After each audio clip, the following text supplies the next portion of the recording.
ওসমান হাদি কি অপরাধ করেছিল? শুধু ফ্যাসিস্ট সরকারের বিরুদ্ধে কথা বলা।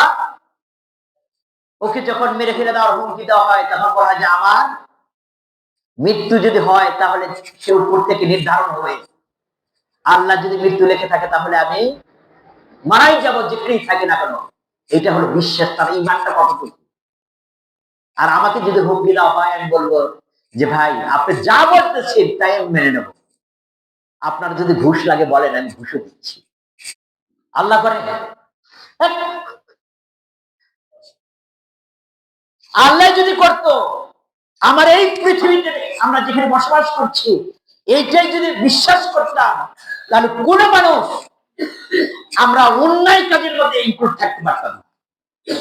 আমাদের মেমোরির মধ্যে ঢোকেই না আল্লাহ তাআলা আমাদেরকে কিভাবে কোন জিনিস দিচ্ছে। প্রত্যেকটা ধান তার শিকড়গুলো উপর দিকে আছে। এক রাতের মধ্যে সে কিভাবে জানলো যে আমার আল্লাহ তাআলার হুকুম আছে আমার উপর যে আমি এই শিকড়গুলো নিচের দিকে দেব, এরপর আমার যেটা গাছ সেটা উপর দিকে যাবে, এখান থেকে সে আরেক জায়গায় গিয়ে রোপণ করবে, সেখান থেকে ধান হবে। আর আল্লাহ তাআলার শ্রেষ্ঠ যে আশরাফুল মাখলুকাত সেইটা তারা গ্রহণ করে পৃথিবীতে আল্লাহর হুকুম পালন করবে। এই উদ্দেশ্য নিয়ে প্রত্যেকটা মাখলুকাত এক মানব জাতি ছাড়া সবাই আল্লাহর হুকুম পালন করে। আজ পর্যন্ত কোনদিন দেখেছেন মরিচের গাছে আপেল ফলেছে, আপেলের গাছে সুপারি আসছে, ধানের গাছে গম? প্রত্যেকটা মাখলুকাত তার হুকুম পালন করতেছে।